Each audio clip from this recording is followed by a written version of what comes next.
AJ, for those that haven't come across you online, introduce yourself and tell our listeners what we're going to talk about today. I'm AJ Loiacono. I am the CEO of Capital RX. We are a pharmacy benefit manager that services self-insured payers like employer groups, unions, municipalities. We're also a PBA, a pharmacy benefit administrator, where we sell our technology and services to sophisticated payers. These could be health systems, health plans, carriers that require a combination of processing and end services. We've been in business for about 6 years, headquarters in New York City, and hard to believe, a little over 540-ish employees at this point. Today, as we look back, and last time I spoke to you, it was 2 years ago. It's hard to believe. And I think during that time, when we originally were talking, it was, why does the industry need a differentiated problem? What is wrong with legacy PBM models and legacy PBM services? And I think now the pendulum has really swung quite a bit to the other side, where suddenly you're looking at everyone questioning what a PBM is doing, what their value may be. You're seeing the FTC investigate PBMs. You're also looking at the Senate Finance Committee and legislation on PBM reform, even state legislators changing rules, be it everything from West Virginia to Florida around spread pricing and fair reimbursement to pharmacies. So quite a bit has changed in 2 years. AJ, when I think of changing, I always think that part of the reason things have come to light is because of the internet, LinkedIn, and getting stories across on TikTok and podcasts and things like that. Do you think that's been part of it, that it brought some of this to the light? And if not that, why the timing now? I think yes, and a combination of some other things. So let's start with the first one. I think modern communication and the appropriate size amount of communication. We like bite-sized media in the United States. Absolutely. And so I think it makes it more accessible. I think there are some really brilliant people out there that are able to take complex ideas and simplify them very quickly to have people understand what is wrong or why there is a problem.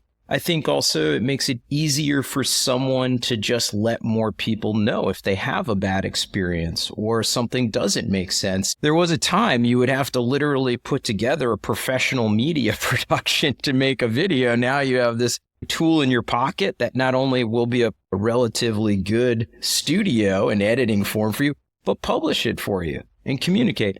I think the other thing is drug spend is catching up to this country. When I started in this industry, it's hard to believe, 23 years ago, in 2000, drug spend top line was a $120 billion industry roughly. And today it's over $600 billion top line. And have we increased our population 500% over this time? No.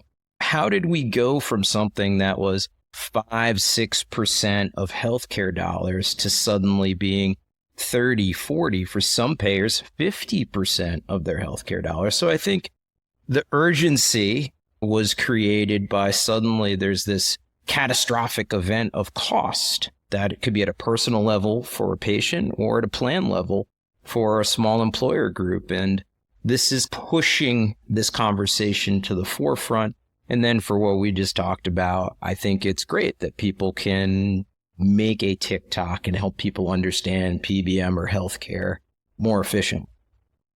The manufacturers are going to say, of course, drug spend is more now because we've got better drugs and we're keeping people out of the hospitals. And of course, it's also going to be a higher percentage because look at all the people out of the hospital. Is that a true statement, or has that taken off way past that with drug spend?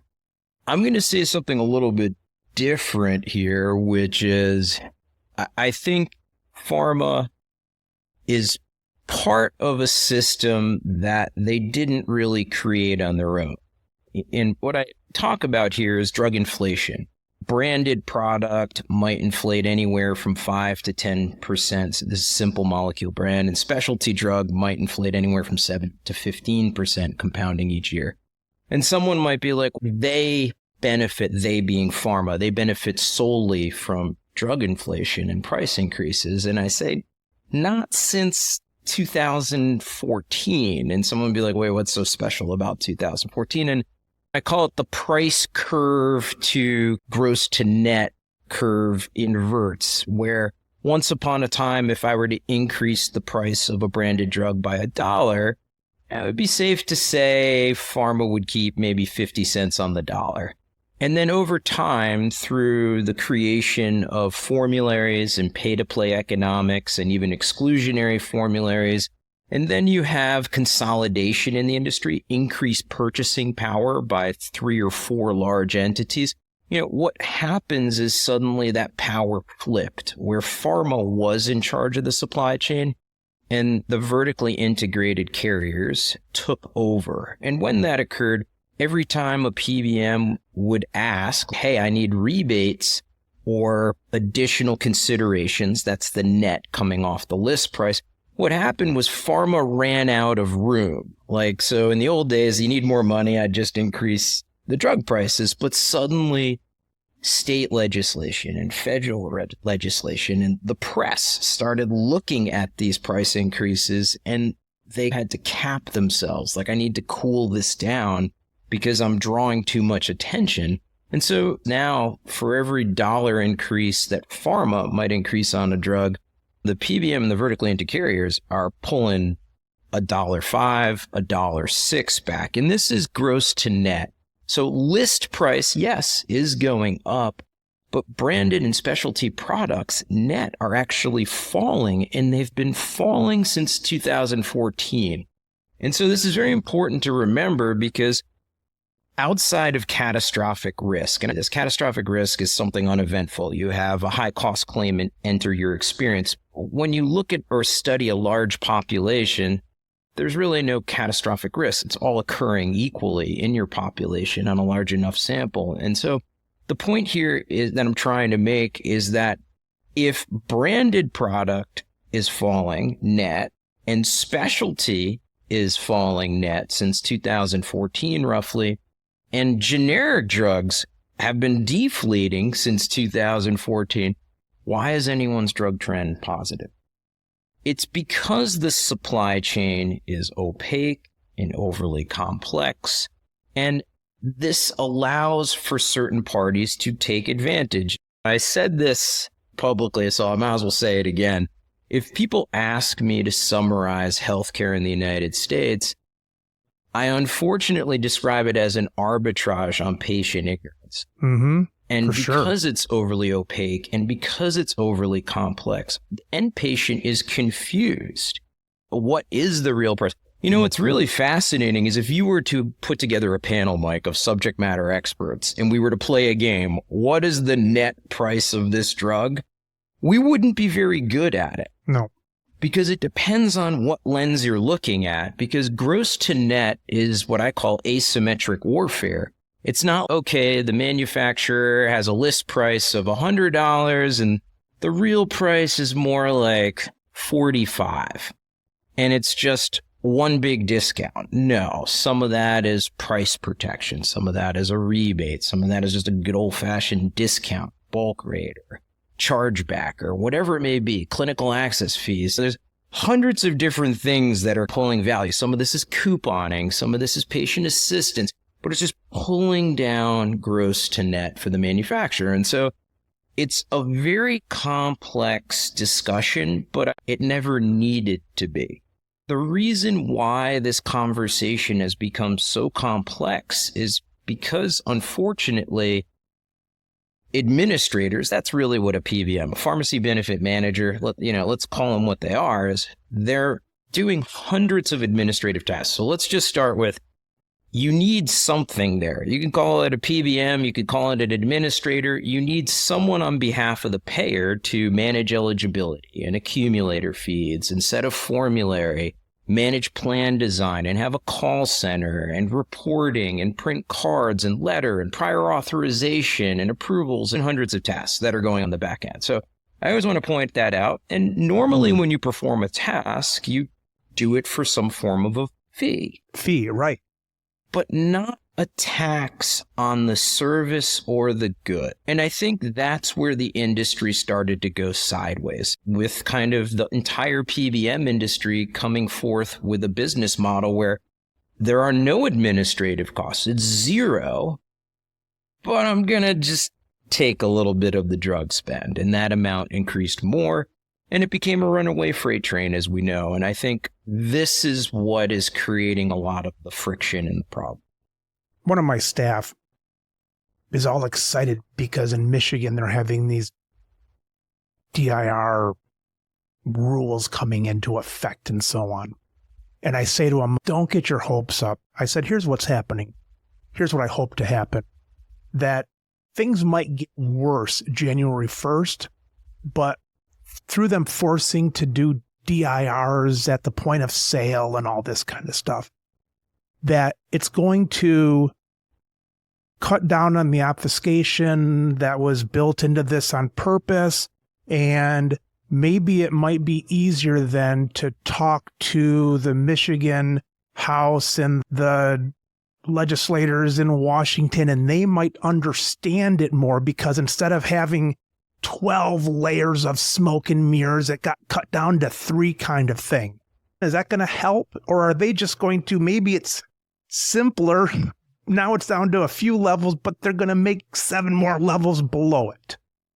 I think, to be fair, when you say they, it's the people that rely upon this revenue now. And so these are typically publicly traded companies. And I often point out, yes, their fiduciary responsibility is to their shareholders. So when someone says, hey, look, we're used to a 20% gross margin on pharmacy and report a 4 or 5% net to the street, we need to keep at a minimum that 4 to 5% net. Now, there might be some margin compression. So instead of starting at 20, I might start at 15 or whatever that number may be. But I need to become more efficient. I need to cut overhead, whatever it may be. But there's also the point that you're making, which is you're taking away 5%, but maybe I can find 5% somewhere else. And this goes back to my comment on asymmetric warfare. It is not very easy to understand all the areas of revenue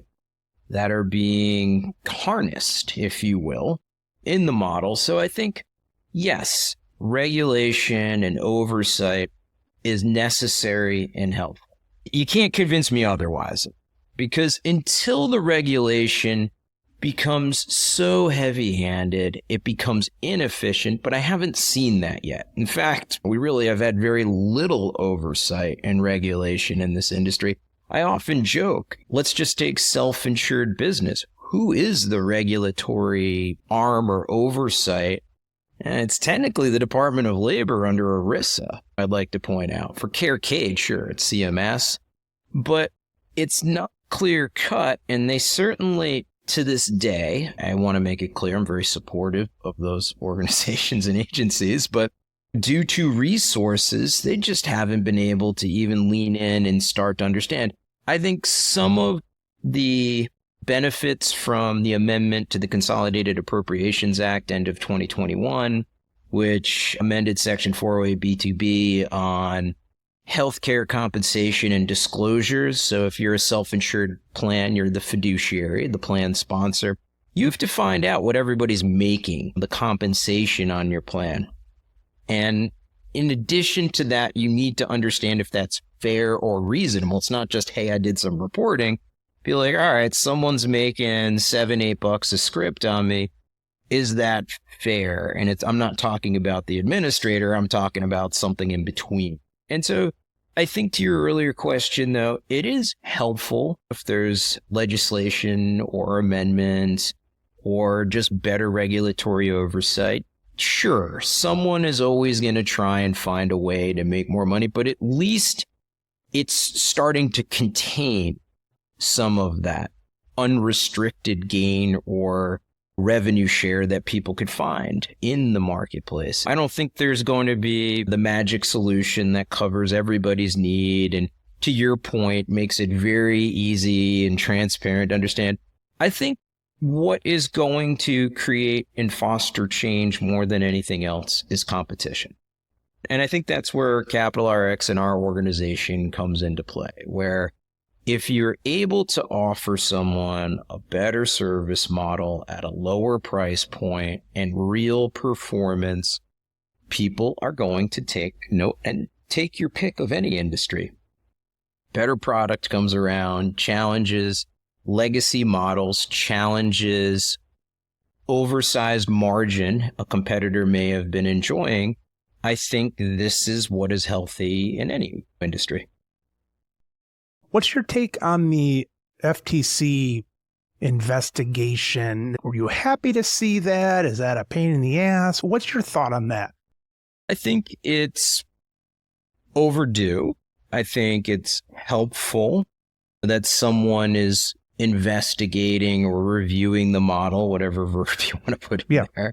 So I think it makes sense. I think decisions that were made in this century didn't necessarily understand what was being built or what was the true result or impact of vertical integration. And I would imagine part of this investigation has become perhaps a little bit less about the PBM and more about vertical integration. That is purely a guess.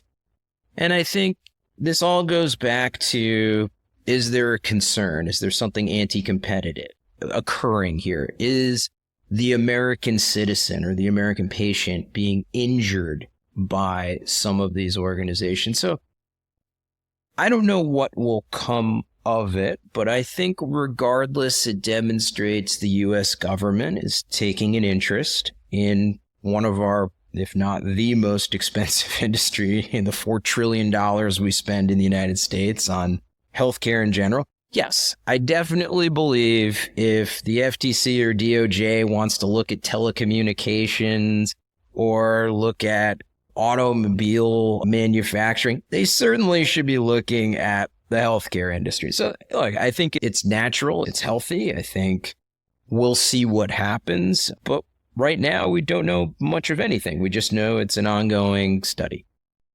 AJ, you brought it up. Competition. We know there's 3 oligopolies at the top, and there's a handful of other companies in there. I got to believe that there's a competitive spirit among the PBMs. Is that going as you thought? Do you want it to grow faster? Yes, I think you have to be competitive to survive in any industry as an entrepreneur. It's very rare that you find yourself in a position where you can just coast, especially if you think about it. We compete in the PBM space with 3 Fortune 15 companies. That's pretty rough competition. Most people say, hey, I want to start a business and I have a recycling business and I've got to compete with Sal's Recycling down the road. And you might get into it, but Sal's not a Fortune 15 company. He doesn't have those resources or contacts or brand awareness. And so for us, yes, it has certainly been a challenge every day, but we're a mission-driven company. Our mission, change the way drugs are priced and patients are serviced to create enduring social change. That has not changed since I founded the company, and we remain dedicated as an organization to live up to that mission. I think some of the things that have changed over time for us is as we became more sophisticated with our technology and started to understand and recognize a lot of the inefficiency that may drive suboptimal decisions. That's a kind way of saying something that may be taking more money than it should. I think the inefficiency sometimes creates this need. And so for us, we often say to create the infrastructure to give the country the healthcare it deserves, because you and I could think of a brilliant idea of how to change something in healthcare, but a lot of people don't understand the electronic infrastructure we sit on for administrative workflows and data exchange is extraordinarily dated and inefficient and rigid. And that creates something that becomes fragile. You don't like to change your code, or you don't like to consider new entrants in your health ecosystem or exchange data efficiently because you don't know what is going to happen to your systems. I think, yes, we are competitive. You have to be. The definition of being an entrepreneur is you hunt and harvest your own food. No one's going to come to your rescue but you. And so you have to have this spirit. You have to have a desire, I don't want to say to win, but a desire to endure. Because winning is a weird concept. What does winning mean? Because seriously, you can have two entrepreneurs in front of you, and one entrepreneur can say, winning means we're making more money. Winning means we're killing it. Winning for me means we have the best systems. Winning for me means we have the happiest patients. Winning for me means we have the most loyal customers. Winning for me means we're creating meaningful change to truly move past a model that I think should have sunset a decade or so ago and have people understand you should be having administrative services in a very efficient model in which you understand cost. You can walk into, let's just say, a large store, and there are millions of products for sale. Millions of SKUs in a large store or even an online shopping experience. And if you think about the active NDC-11s in the database at any one time, they're about 140,000-ish. And if you look at the actual NDC-11s used by a large employer, it might be anywhere from 15 to 20,000. It's not millions of SKUs. And I bring this up because you can track and understand price. It's not a mystery. And people be like, there's so many drugs. I'm like, stop right there. We can find a price for anything. If you go to SpaceX's website, they'll tell you how much it costs to put a metric ton into space. There's a price for almost everything that you can clearly see. One of the cornerstones of an efficient market is buyers and sellers freely communicating on price. And we don't have that at scale in the United States. And that's part of our mission. And these are the things that inspire me and our team every day to continue to move forward and make progress. And I think also to your other point is there's no timeline on this. It's not like, hey, are we making the progress that we needed to? I think, look, we're right in line. Could I have done things faster? Impossible to tell. Could I have done things more slowly? Certainly. I can always tell you I can do things at a slower pace. That right. I'm 100% sure of. I might not be comfortable with it, but I certainly could. But I think it's just really, could you do it faster? And I think my colleagues will tell you, no way. Sometimes you can do things too fast, make decisions too fast, be good maybe to hold back and make that decision when the time's right, because you get a better view, a bigger view of it. I agree. I think for us, it's been a measured, thoughtful approach. You're evolving too. I mean, if you were to read the Capital RX business plan in early 2018, we have evolved quite a bit. Even when you and I, Mike, spoke a couple years back, our organization has evolved. When we started in this industry, we only processed commercial claims, employer groups. And over these last 2 years, we've continued to build out our platform. Our platform is called Judy. Judy's the brains of our organization. But we made a significant investment to process government claims, Medicare, Medicaid, but not just process them. We have a clean sheet of paper. And this gives us the opportunity to really think about, how do we do these processes more efficient, more accurately? How do we improve star ratings? How do we ensure better patient engagement? How do we ensure more thoughtful reporting? How do we make sure our audit protocols are even to a higher standard than what is being asked of us today? And there's 50 or so PBMs of all varying sizes that will service your employer plan, but there's only 6 of us that process government claims. A lot of times someone will be like, wait a second, doesn't this Blues plan process Medicare? And I'll be like, it's one of the big 3 behind it. And even carriers, you'd be like, that's a pretty significant carrier.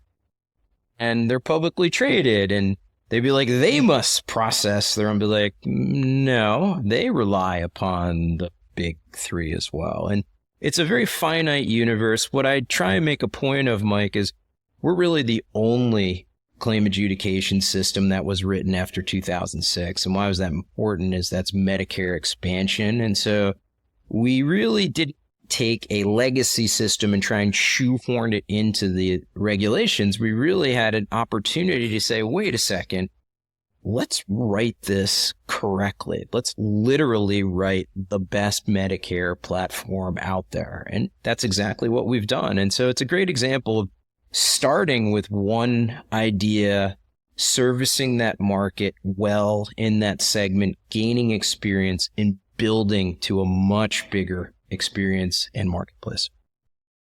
AJ, how has your day-to-day changed at the company in the last 2 years? Because when you're starting out, you've got the different hats, but often you're wearing those hats. And in the last couple of years, what leaders have you brought on for different parts of the organization? And how has that been as far as you now have a head of X and a head of Y and a head of Z kind of thing? What are some of those positions that have come with the growth in the last couple of years? And how's that been for you?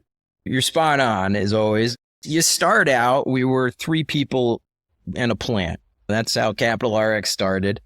Ryan, Joe, and myself each kind of divided the responsibilities of the organization. And then you slowly attract people to come work at your company that has 3 people in a plant. Not very exciting, perhaps, but somehow you convince them and they join your organization and they're able to contribute in a particular role or an area. And early on, the people that you're attracting are more of what I would say, they're really engaged with a specific set of responsibilities. Okay, this person's going to handle this segment, which is marketing communication. This person's going to handle just selling, not even a specific type of selling. You're just doing anything that has related to sales. You're it. You're broadly inserting people into these roles. You're in charge of operations. Be like, what does that mean? That's everything from reporting to implementation. You're going to learn it. And I think that's kind of your phase 1. Phase 2 is you start to either, 1, have those initial people you hired emerge as leaders in your organization, which is phenomenal. That's what you always want. If you look at my co-founders, Ryan and Joe, I've been working with them for 2 lifetimes, it feels like, for me. And I recognize them in their path and that they could contribute so much more. And you look at the people in your organization. And so that's your first goal is, hey, who are we promoting? And then they can backfill the people. So you're creating more specific segmentation. Now operations is, let's separate implementation from clinical services and reporting and network management. And holy cow, there's this entire group that's called finance. Hey, why don't we have someone who can come in to be in charge of that? And you start to divide up your tasks and you start to be able to hire leaders into your company as well, because sometimes you just don't have a broad enough population. You don't have enough people to possibly fill those roles. And so you look outside and some of them are people you've had the privilege of working with, people that you always thought very highly of and said, gosh, if we can get them in an organization, that would be wonderful.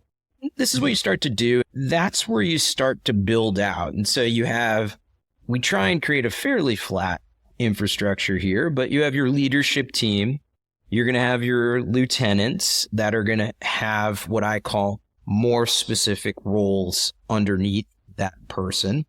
And then you have obviously managers and associates that help ensure goals and services happen. So, I mean, I think there's no mystery, I'm revealing here to any listener, but I think it's important to understand in the early going, you're absolutely right. You're wearing every hat possible in the organization. You're slowly dividing it up. But one of the things that I do want to reinforce is you're constantly looking, who are your next generation of leaders?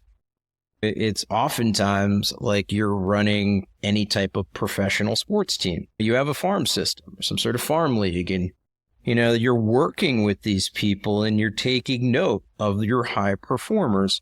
I will say the pandemic made it a little bit harder to recognize that talent virtually. I'm not saying impossible, but It was very easy when you worked day in and day out with people. Also, when you needed volunteers in real time, you would be shocked how many people would just be, we were an open office concept, but over here conversation, be like, I'll help with that. I'll do that. I'll go to that. And you're like, oh, that's amazing. And I think that's what you're looking for. But I think that is really the transition over the last 5.5 years is going from 3 people to a plant to 500 plus people. What does that look like? You know, exactly what we're describing. But the core of your organization many times is that same strand of DNA that started with your first 20, 40 hires or so. And those people really become me in many ways because now they're inspiring their people. They're finding their A players and they're going to continue helping us build out the org. At what point in that hiring process, AJ, did it stop affecting you personally? So let's say that it's just you and your 2 co-founders and you hire another person and okay, now that's a 33% change. And then let's say you hire another 10 people and it's like, all right, now you've done this and that obviously would change your day to day. Now, whether you hire your 495th or your 505th employee might not affect you as much. Where did it stop affecting you? I know you're a flat organization, but where did it stop making a difference for you as far as your day to day? Yeah, if I was going to create a magical number, I would say around 150 employees. I think at that point, you are becoming what a CEO ultimately becomes many times, which is a fairly lonely position in the organization. You're trying to balance, hey, I'm providing broad guidance and vision and oversight and obviously board communication and governance. But at the same time, you don't want to lean in too hard into anyone's department. You want them to thrive and feel empowered and basically look at the goals that have been outlined for the organization broadly, as well as specifically for their department or departments. And I think that's what you're focusing on very much. I will say this, you would be surprised though, you still have moments where some hire enters the organization and it does impact you. And I think part of this is we may be expanding services and now I need someone to oversee that group or that new product line. And here's a new direct report that I didn't have 6 months ago. And so you still have moments in which someone is engaging with me directly and making a change to my day-to-day. I have a new report. And I think also the other thing that you're always aware of in this process is what you can't see. So we, going back to when this organization started, we are very different in many ways, not just from an organizational standpoint, but the products and services that we're delivering to market. So we started with, I think we had 2 engineers with Ryan, my co-founder and CTO, and I think we're now over 140 engineers. And so it's a very different, there's an org structure just around front end, back end, DevOps, SecOps, all the different areas that you're looking at just from the software side. And that did not exist in the first couple of years. So sometimes the organization is evolving and a lot of it has to do with your goals and the services you're bringing to market. When I say loneliness, it's a little bit different because it's loneliness from the role and the responsibility. And I always want to make this clear. These are my observations. I never want someone to be like, that's ridiculous. This is how I look at my role, which is you're between 2 worlds. One is my board of directors, and I do have a responsibility to them. The other one is my management team, and I have a responsibility to them. And then orbiting these 2 worlds is the company, my client base. And so when I say sometimes it's lonely, you have to remember that you represent reasonably the interests of both of these groups. And as you get older, you learn that you need to balance it. There's compromise. There's not one way. You have to be willing to stick up for either side at different points. But sometimes this makes you the person in the middle that's trying to create the arbitration. Everyone hates the arbitrator. You're just exactly. I think it gets lonely sometimes in that regard. The bigger you become, the more isolated you become. It's not to say I don't have wonderful colleagues, wonderful work relationships. I'm definitely talking about just you are never quite the same as you used to be. And that's a reality. Yeah. I'm sure there are other CEOs that would have similar experience. I think there are some CEOs who be like, that's the wrong way to think about it. I'm just simply sharing what goes through my head, which is it is lonely. And I think that is one of the biggest reasons is you do have a responsibility to everyone. Yeah. And in doing so, you're isolated. As I think about stressors personally, my stress is now that I'm becoming an old fart and more kids are out of the house, I think two things. One is my actions don't have as long of a ramification because I maybe have 5 years left when before it was 30 years left in the profession. And also I just have less people gradually depending on me kind of thing. What was your most stressful time in the business? Starting up, or was it now that you've got 500 employees, or is it different day to day? If you look at the length of your career, when do you feel like some of those tensions were the hardest for you personally? I think in general, the hardest times for me were always when I had conviction on a business point or a business plan.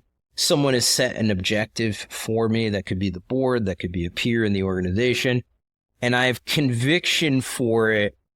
And I am the minority view. I am not winning the argument. And this is an interesting concept because a lot of being an entrepreneur, this is a horrible thing to say, is winning an argument. Now, it's your job to articulate a thoughtful defense or a thoughtful case as to why this should be the course of action. And so my most stressful times have been when I've been the dissenting view. Be like, no one agrees with you in this room. Yeah. Why should we believe you, AJ? Why do you think this is the way to go? And so that is where the most stress enters my life because I have conviction. I have a vision, and I always want to make this fair.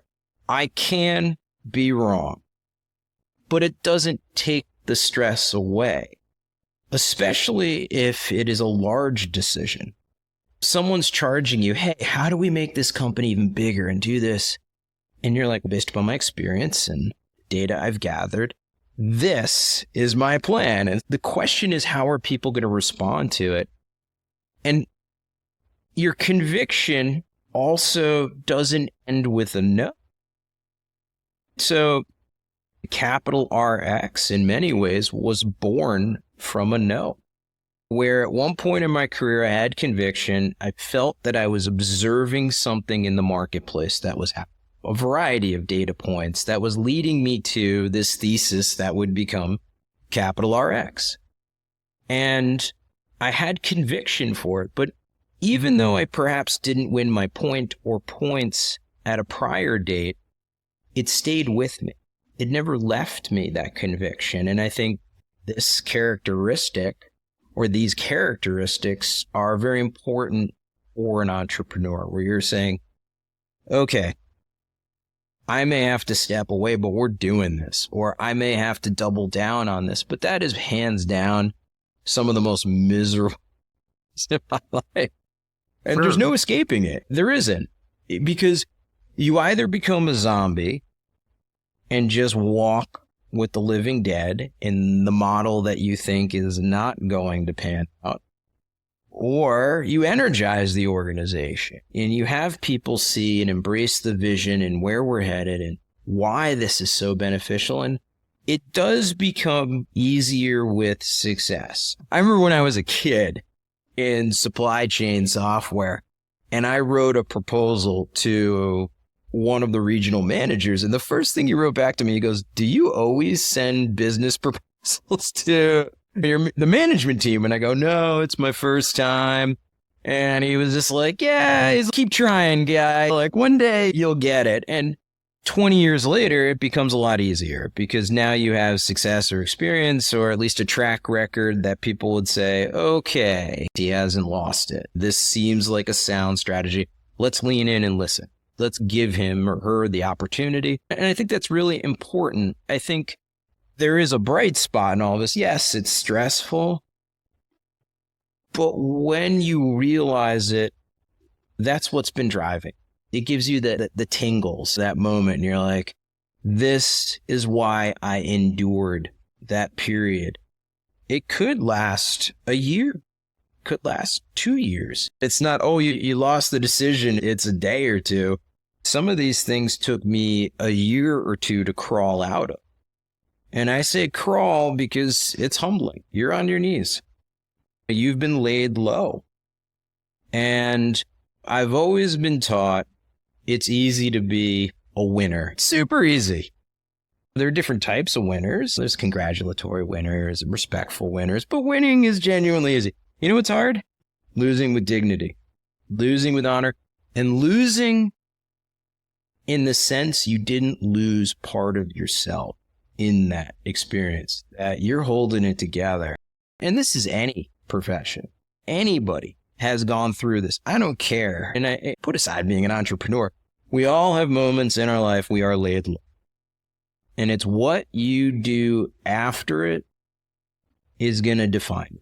And that's what I was taught. So this is a shout out to my mom and dad, who both passed away during this journey of Capital RX. And I wish I spent more time with them, but they live with me every day. And these are the principles they taught me: right, wrong, indifferent. These are the things that empower me to move forward at those dark points and find reason and logic and compassion and all the other things that go into being a good leader. I don't want to put you in this position, but pretend there's a company similar to yours, similar size, a different market, similar investors and things like that. And you talk about taking shots with maybe some wrong moves and so on. Let's look at Blockbuster and so on. Yep. Is your job ever precariously positioned as takeovers and kicking you out and all this kind of stuff? Oh, yeah. No, I think, Mike, let me be fair. This is how I was trained by a mentor. This is what I genuinely believe from my experience. And let me make this clear to any entrepreneur or business person out there. You are only as good as your last quarter. If anyone were to respond the opposite of what I said, I would find that a little bit suspect, because if you're a high performer, you understand in 2 seconds, you will be judged by your last 3 months. And if those don't go well, you will be judged by the next 3 months. And if those don't go well, you may not have another quarter. The company might, but you might not. Oh, absolutely. You might have mediocre stats or goals if we're going to go to the business side. And that's all right. The business may continue, but management, or in this case, your board may say, let's think about a different role for you. Let's think about how you can contribute. Now, that's a question, but let's take the great player. Do they want to be the offensive line coach? Okay, maybe I do. I don't know. It depends on how much you love the team. It depends on your rapport with management or your board and other things. And also depends upon your journey. Was it a devastating quarters, and you just had a mental or emotional toll? But I always want to make this clear. Let's focus on the positive, perform, and these questions never emerge. But even as the founder and CEO, you might find yourself in a precarious position. Anytime. That could happen a couple months into the business, or someone just gets cold feet and the family that they're part of is saying, I don't want you to take the risk. There's no paycheck coming in. There's so many things that can trigger that. Forget non-performance for a second.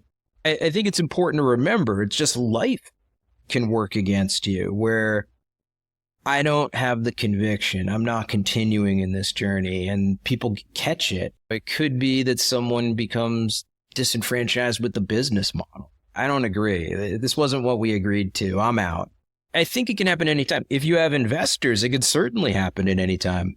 The moment you have investor money in the organization, depending upon how much someone owns, again, they may have negotiated certain rights. They may not. It may just be based upon the equity, but can put pressure. So it can come at any time. It can happen within the first year of a business, and that shadow will follow you forever. I don't care if you're a publicly traded company and CEO of a Fortune 50 company.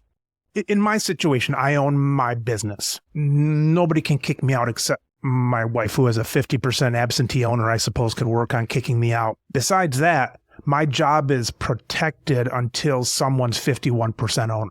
Sure. So it's the investors. As soon as the people got in there, they can boot you out.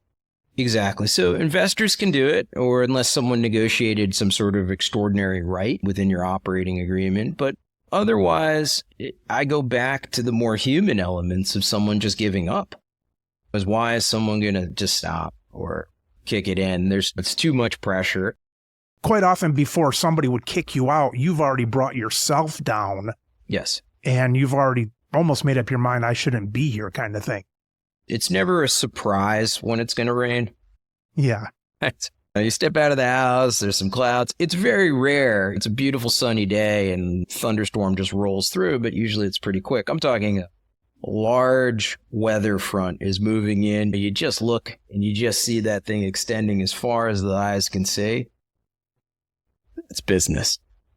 Especially if you're doing your job, you're looking forward, you're looking backwards, you're looking at the current data. Your KPIs and metrics are telling you right away, should I bring an umbrella, or heck, should I not even go outside the house today? And there shouldn't be a surprise. I love what we do here. I love the company.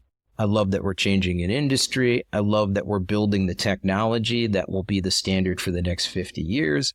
These are the things that inspire me and make me forget about those rainy days. And I think that's what you want. That's what you're passionate about. And that is what's going to inspire you to continue to push, not just yourself, but the organization. AJ, talking about the drive and success and those kind of things, we're not talking to a slouch here. You have an award recently, the Entrepreneur of the Year, Ernst & Young, the New York district. Yeah. That's pretty cool. First of all, thank you. I joke it took me 23 hard years to win it. And that's how long I've been an entrepreneur. I started in roughly 2000 and never looked back. And so I think for me, it's an amazing milestone, but it is a reflection of a lot of scar tissue, a lot of hard work, a lot of disappointment, a lot of moments of success, and more importantly, a lot of great people that put me here. Yes, my parents, certainly, mentors, business associates, colleagues, my co-founders. You can't build a great company without great people. And I think it's important to remember that is, yes, I may have been given this award, but it came from people believing in me and empowering me to achieve that award. Let me be frank. I would find it very hard to believe someone has ever won that award and they did not have an amazing team, amazing family behind them as well, friends. There's so much support that is required to achieve at a certain level. And yeah, I think the first thing I say is thank you. I joke it took 23 years, but I immediately follow with couldn't be done without so many people in my. AJ, if I asked you what skills or what gifts you bring to the table for the Entrepreneur Award, you're going to list 3 of them. All right, everybody's got their top 3, and they're all fairly similar. What's that 4th quality that maybe other people don't have? What's that kind of hidden quality that maybe you or some entrepreneurs have? Yep. Because we know what 1, 2, and 3 are going to be. What's 4 and 5 and 6 that are maybe little quirks that you have that have helped you push forward? I'm going to start first with being a min-maxer. And people are like, what is a min-maxer? This is actually a gaming term. So anyone who plays video games, people will know the term min-maxer. This is someone who breaks the video game because they have figured out the precise combination of characteristics or points that they need to utilize, or a tactic or even a broader strategy that will just break the game. In business, you have to think through how to be a min-maxer. Because think about it, you have a finite amount of resources. Your job is to think about what is going to move the needle the most. And a lot of people are like, that's easy. That's sales. Let's dig into that. What kind of sales? What is helping you sell? So yes, selling or sales, sure, financial, but let's break it down. Let's look at it. There's a video game and it's called Be an Entrepreneur, and sales makes the ride easier every time. But the next game is called How Do You Get Sales? And so you have to think through that. And there's 100 different ways you can go to market, with product differentiation, to price points, to value, to messaging, to channels. And you have to think through where you're seeing the biggest return. Where do you seeing things? Well, wait a second, that has an outside. And the moment you find it here, and I'm going to say the word again, you need the conviction to overload it. You need the ability to push your chips in on this and be like, I think this is it. And that's for anything. That could be from development and our product roadmap to our broader strategy of our organization. You're constantly thinking through, and this has always been a driving point for me. And I don't even say I'm the best at it. I've met people that could run circles around me from min-maxing, but I respect them tremendously. And my point is, I've always been a min-maxer. Like, I get it and I apply it, which is more important than anything else. Not just understanding the framework, but be willing to do something, to be willing to look at it and be willing to go where someone would not go in. Be like, that's crazy. And be like, it's crazy to you because you think it's safer to do these 10 things. Yes. I think there's just one or maybe two tops. Everything else, get it out. And I've had colleagues that have worked for me, and this has been a challenge. They'd been like, whoa, you don't want me to do this anymore? I go, there's no ROI on it. But he's like, or she might be like, everybody in the industry does this, and be like, I don't care. So AJ, now when business gets bigger and you're appearing in magazine articles and things like that, do you have to start talking about your 5 a.m. ice bath and all this stuff? No. Now, this is funny. I was recently on a round table with a bunch of CEOs, and it was like something out of a Netflix special. Like the first person starts, be like, I start my day at 5:30 and run for 10 miles. And, and then the next person is like, I wake up at 4:30 and I practice jujitsu. Right. And then I reconnoiter through the Black Forest and a SEAL team extracts me. And they just keep upping it and upping it. And they're like, what about you, AJ? I'm like, I wake up and walk the dogs. And they're like, and then what happens? I come back in the house and I have a cup of coffee. And they're like, do you do this earlier? Yeah. Like, I go, no, I'm like a 6:30 kind of person. I get up and walk the dog. Right. I'm like, by 6:30, this person has already been awake like 5 hours.